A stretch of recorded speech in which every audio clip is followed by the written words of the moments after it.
अस्सलाम वालेकुम। यहाँ फोकस करें, शाबाश। आवाज आ रही है आप लोगों? हाँ, आ रही है। एमसीक्यूज नंबर, आप में से जितने भी इंसान है वो मेरी बात सुने, शाबाश। जो नहीं है उसके बारे में फिर बाद में बात करते हैं, लेकिन जो इंसान है वो यहाँ पे फोकस करें। अच्छा जी, अस्सलाम वालेकुम। एमसीक्यूज नंबर 163 है, he is serving under me for the last 7 years, but I can not claim even today that I have understood him thoroughly. यहाँ पर सबसे पहले तो इस पॉइंट को जरा समझे कि आप लोग के पास पेपर में दो किस्म के सवाल आते हैं। एक को आप कहते हैं एमसीक्यूज और दूसरे को आप कहते हैं स्पॉटिंग द एरर। अब एमसीक्यूज में आपके पास 4 ऑप्शंस होते हैं, ए, बी, सी, डी। अब इसमें 3 ऑप्शंस गलत होते हैं और एक ऑप्शन ठीक होता है। तो जो ठीक होता है वही आपका ठीक जवाब बन जाता है। लेकिन जहां तक स्पॉटिंग द एरर की बात होती है तो इसमें भी 4 ऑप्शंस होते हैं, ए, बी, सी, डी। अब इसमें 3 ऑप्शंस ठीक होते हैं और एक ऑप्शन गलत होता है। जो गलत होता है वही आपका क्या बन जाएगा? वही आपका बन जाएगा ठीक जवाब। फॉर एग्जाम्पल, अगर आप लोग के पास सेंटेंस आ जाए कि he will be play, he will be play. अब फॉर एग्जाम्पल ये आप लोग के पास जो है वो इस तरह आया है कि ए, बी, सी, डी। अब अगर आप यहां पर देखते हैं तो ऑप्शन ए भी ठीक है, ऑप्शन बी भी ठीक है, ऑप्शन सी भी ठीक है, लेकिन यहां पर गलती किस में है? ऑप्शन डी में है। ये प्ले नहीं होना चाहिए बल्कि ये प्लेइंग होना चाहिए। तो आपने यहां पर एरर को स्पॉट कर लिया है, तो that is why the right option is what? The right option is option D. अब अगर आप इस एमसीक्यूज को देखते हैं तो इस सेंटेंस में आपके पास 4 ऑप्शंस हैं। इन 4 ऑप्शंस में से एक ऑप्शन गलत है, बाकी ऑप्शन जो है वो ठीक है। तो इसमें कौन सा ऑप्शन गलत है? इसमें आप लोग के पास जो राइट आंसर आएगा दैट इज ऑप्शन ए। याद रखें, एक आपके पास होता है कंटिन्यूअस टेंस और एक होता है परफेक्ट कंटिन्यूअस टेंस। अब इसमें टोटल 3 पॉइंट्स है। पहला पॉइंट ये है कि इन दोनों में एक्शन इन प्रोग्रेस होता है। कंटिन्यूअस टेंस में भी एक्शन जारी होता है, जबकि परफेक्ट कंटिन्यूअस टेंस में भी एक्शन जारी होता है। दूसरा पॉइंट यह है कि इन दोनों टेंसेस में एक्शन इनकम्प्लीट होता है। कंटिन्यूअस टेंस में भी एक्शन इनकम्प्लीट होता है, जबकि परफेक्ट कंटिन्यूअस टेंस में भी एक्शन इनकम्प्लीट होता है। तो फिर सवाल ये बनता है कि इन दोनों के दरमियान डिफरेंस क्या होगा? तो डिफरेंस यहाँ पर आता है टाइम का। पॉइंट ये है कि कंटिन्यूअस टेंस में आप कभी भी टाइम को मेंशन नहीं कर सकते हैं, जबकि परफेक्ट कंटिन्यूअस टेंस में आपने टाइम को जरूर मेंशन करना है। याद रखिए कि कंटिन्यूअस टेंस में आप कभी भी टाइम को मेंशन नहीं कर सकते हैं, जबकि परफेक्ट कंटिन्यूअस टेंस में आपने टाइम को जरूर मेंशन करना है। और ये टाइम पर हम 2 तरीकों से मेंशन करते हैं। एक आपके पास आता है फॉर और दूसरा आपके पास आता है सिंस। अब अगर आप इस सेंटेंस को देखते हैं तो आपके पास होगा under me for the last 7 years। चूंकि यहाँ पर फॉर आया है फॉर, तो इस वजह से इसमें ये सेंटेंस ऐसे होना चाहिए कि he has been serving under me for the last 7 years। अगर आप कहते कि ही इज सर्विंग तो फिर आपका सेंटेंस क्या हो जाएगा? आपका सेंटेंस जो है वो गलत होगा। MCQs number 164, my father asked me where had I kept my clothes before taking a dip in the river. देखिए, अगर WH वर्ड सेंटेंस के स्टार्ट में आ गया, कहां पर? स्टार्ट में, तो फिर इसके बाद जो दूसरा वर्ड आएगा वो वर्ब होगा। और अगर WH वर्ड सेंटेंस के मिडिल में आ गया तो फिर इसके बाद जो दूसरा वर्ड आएगा वो नाउन या प्रोनाउन होगा। जब भी WH वर्ड सेंटेंस के स्टार्ट में आएगा तो इसके बाद जो दूसरा वर्ड आएगा वो वर्ब होगा।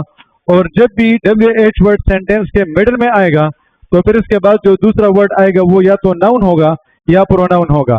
फॉर एग्जाम्पल, अगर यहां पर हम सेंटेंस देखते हैं कि हु वाज शी, और नेक्स्ट होगा he asked who she was.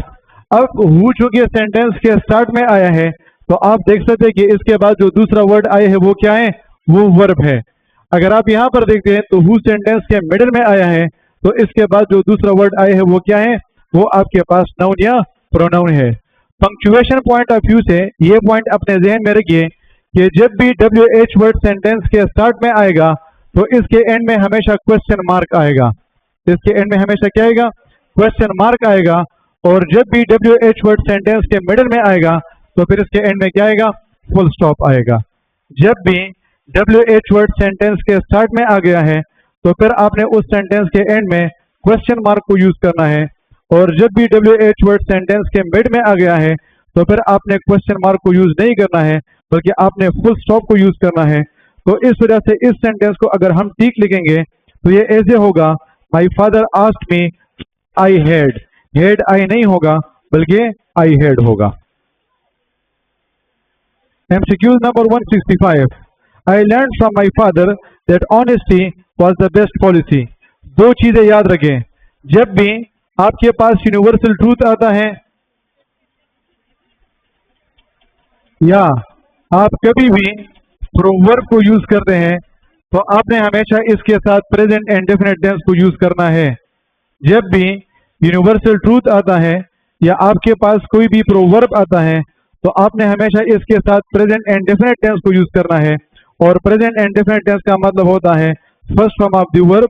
तो यहाँ पर ऑनेस्टी वाज नहीं होगा बल्कि honesty is the best policy. तो that is why the right option is option B. MCQ number 166, contrary to the past predictions, demand for sugar cane had not increased in recent years। देखिए हर एक sentence में आपके पास एक ऐसा word होता है जो कि आपको सिग्नल देता है, आपको इशारा देता है, जिसके जरिए से आपको पता चल जाएगा कि हम कौन से टेंस की बात कर रहे हैं। फॉर एग्जाम्पल अगर वर्ड यस्टरडे आया तो आप लोग को खुद ब खुद पता चल जाएगा कि हम पास्ट की बात कर रहे हैं। अगर टुडे आता है तो हम प्रेजेंट की बात कर रहे हैं। अगर हम टुमारो को यूज करते हैं तो फिर हम फ्यूचर की बात करते हैं। यहाँ पर वर्ड रिसेंट आया है, रिसेंट। ये रिसेंट वर्ड जब भी आता है तो ये प्रेजेंट को रेफर करता है, तो इस वजह से हेड नॉट नहीं होगा बल्कि हेज नॉट होगा। यहाँ पर ये जो वर्ड रिसेंट आया है ये इस चीज को रेफर कर रहे हैं कि यहाँ पर आपने क्या करना है, यहाँ पर आपने प्रेजेंट टेंस को यूज करना है। तो इस वजह से यहाँ पर हेड नहीं होगा बल्कि यहाँ पर हेज होगा। MCQ number 167, the tiger was brutally murdering by hunter. देखिए जब भी आपके पास word is, am, are, was, were, will be, shall be, has been, have been, had been, will have been और shall have been, ये वाले अल्फाज आते हैं जब भी आपके पास word is, am, are, was, were, will be, shall be, has been, have been, had been, will have been, shall have been आता है। अगर इसके बाद बाय आया हो, बाय, तो फिर आपने हमेशा third form of the verb को यूज करना है। और अगर आपके पास वर्ड बाय नहीं आया हो तो फिर आपने हमेशा ING फॉर्म ऑफ वर्ब को यूज करना है। जब भी word am, are, was, were, will be, shall be, has been, have been, had been, will have been और शैल हैव बीन वाले वर्ड्स आते हैं, अगर यहाँ पर बाय मौजूद है तो फिर आपने हमेशा third form of the verb को यूज करना है। और अगर आपके पास वर्ड बाय मौजूद नहीं है तो फिर आपने हमेशा ING को यूज करना है। अब अगर आप इस सेंटेंस को देखते हैं तो आप लोग के पास यहाँ पर वर्ड बाय आया है, तो इस वजह से यहाँ पर मर्डर नहीं आएगा, मर्डरिंग नहीं आएगा, बल्कि यहाँ पर क्या आएगा? मर्डर्ड आएगा। शाबाश।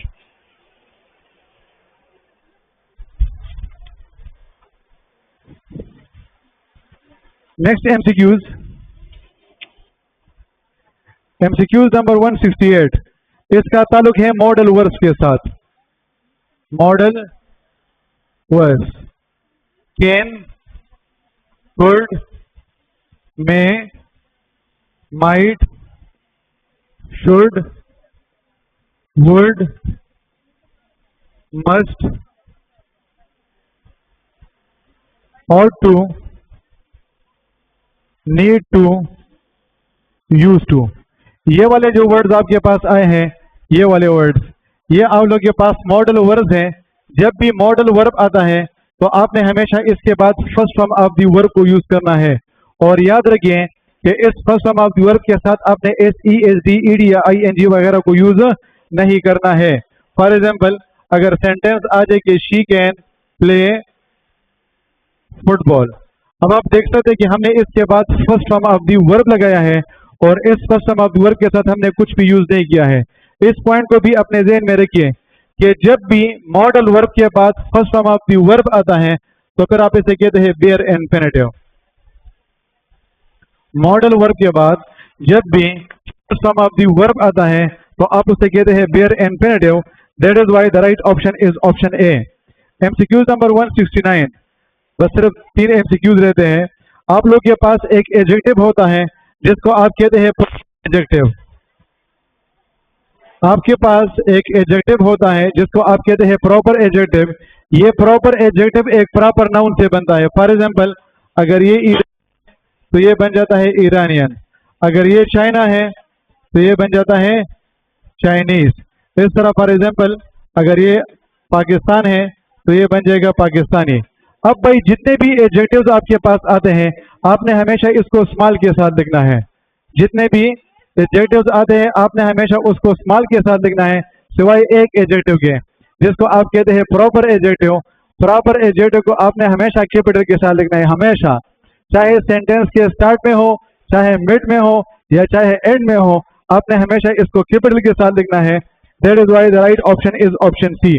170 माई आंट, ये 5 वर्ड याद रखें कि जब भी who, whom, whose, which and that, ये 5 वर्ड जब भी सब्जेक्ट के करीब आते हैं तो आपने इससे पहले बी कॉमा लगाना है और आपने इसके बाद बी कॉमा लगाना है।